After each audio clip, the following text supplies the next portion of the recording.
The blood is still warm on the marble. Livia Marcella is 26 years old, and she can feel it soaking through the silk of her stola where she kneels beside her husband's body, can smell the copper iron stench, mixing with the perfume she had applied that morning for a dinner that will never happen. Can hear through the walls of the imperial bedchamber the sound of hobnailed boots, dozens of them, perhaps hundreds, moving through the palace corridors with a purpose that makes her stomach clench with understanding. She was, until 17 minutes ago, Augusta Empress of Rome, wife of Gaius Aurelius Maximus, the most powerful woman in the known world. She commanded a household of 3,000. She received ambassadors from Parthia and petitions from senators. She wore purple that only the imperial family was permitted to wear, ate from gold plates, slept on silks imported from the far edges of the trade routes.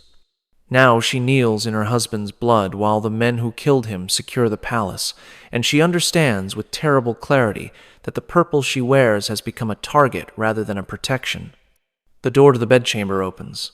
A man enters tall, perhaps 45, wearing the distinctive armor of the Praetorian Guard but with the red cloak that marks him as prefect. His face is familiar.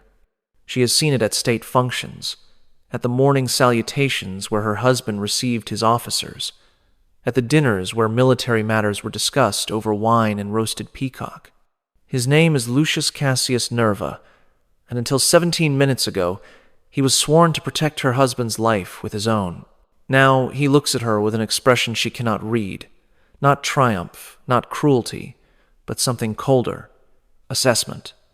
The calculation of a man determining what to do with a piece of the old regime that has suddenly become his to dispose of. Augusta, he says. The title sounds strange in his mouth, as if he is testing whether it still applies. My condolences on your husband's sudden illness. Illness. She looks at the body beside her, the stab wounds in the chest and abdomen, the defensive cuts on her husband's hands where he had tried to ward off the blades, the blood that has pooled across half the floor. Is that what we're calling it? That is what the Senate will be told. The emperor succumbed to a fever that struck suddenly and proved resistant to the physician's efforts. His death was peaceful. He named Titus Flavius Severus as his successor with his final breath. My husband hated Severus. He was planning to have him prosecuted for treason, which is why it was necessary to act before those plans matured. Nerva steps closer, his boots leaving prints in the blood. Severus is 3 days' march from Rome with the Pannonian legions. He will arrive to find the city peaceful, the succession orderly, the transfer of power complete. He will be grateful to those who arranged this transition. And me? She forces her voice to remain steady. What is your plan for the emperor's widow? Nerva smiles. It is not a pleasant expression. That depends on several factors. How cooperative you are, how valuable you prove to be, how much trouble you cause during the interregnum. The period between your husband's death and Severus's assumption of power, 2 hours, perhaps slightly more depending on the speed of his march. During that time, the Praetorian Guard controls Rome. We control the palace. We control everything that happens within these walls. The implication settles into her chest like a cold weight. 72 hours. 3 days, during which the men who murdered her husband will have unlimited access to the imperial household, to the women who live within it, to her. What do you want? She asks. At the moment, information. The emperor kept records lists of those he suspected, evidence he had gathered, plans he had made. These records would be inconvenient if they fell into the wrong hands. I need to know where they are. And if I tell you, then you demonstrate cooperation. Cooperation is rewarded. And if I don't? Nerva's expression does not change, but something shifts in his eyes. Then you demonstrate the opposite, and the Guard has traditional methods for dealing with the households of fallen emperors, methods that your predecessors' wives experienced, methods that I am certain you would prefer to avoid. He lets the threat hang in the air, lets her imagination supply the details that his words do not specify. "I need time to think," she says. "You have until midnight.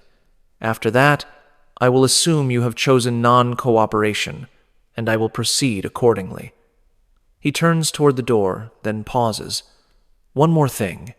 Your stepdaughter is being brought to the Guard's quarters for questioning, and the 3 women of your husband's private household. I thought you should know that their treatment will depend on the same factors that determine yours, cooperation or its absence." He leaves.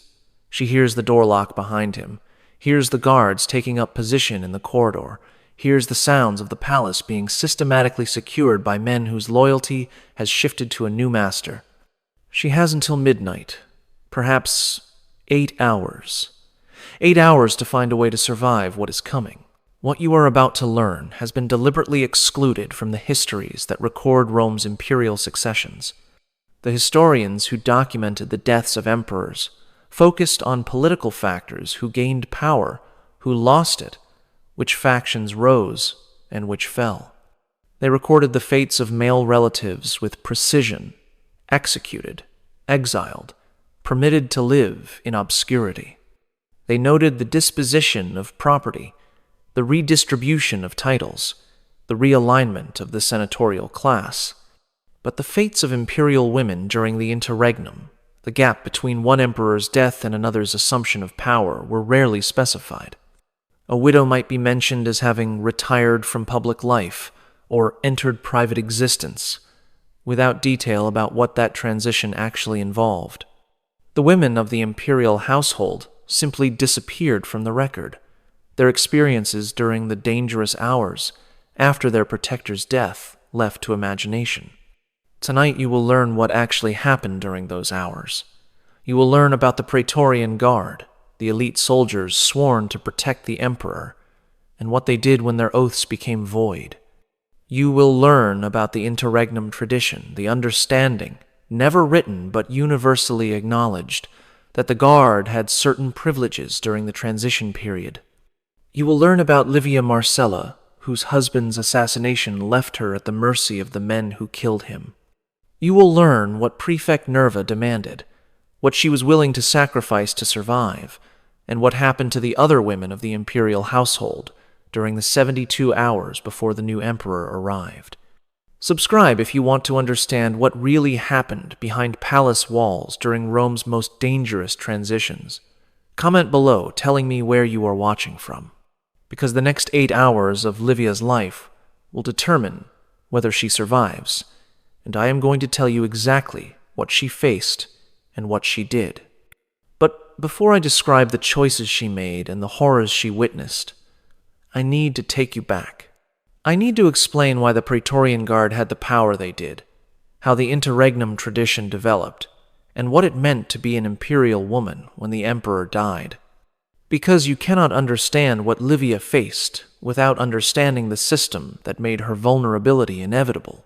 The Praetorian Guard was Rome's most powerful military force, and also its most dangerous.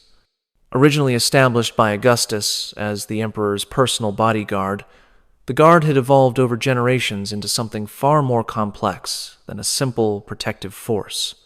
9 cohorts of the finest soldiers in the empire, stationed in Rome itself, while other legions were posted to distant frontiers.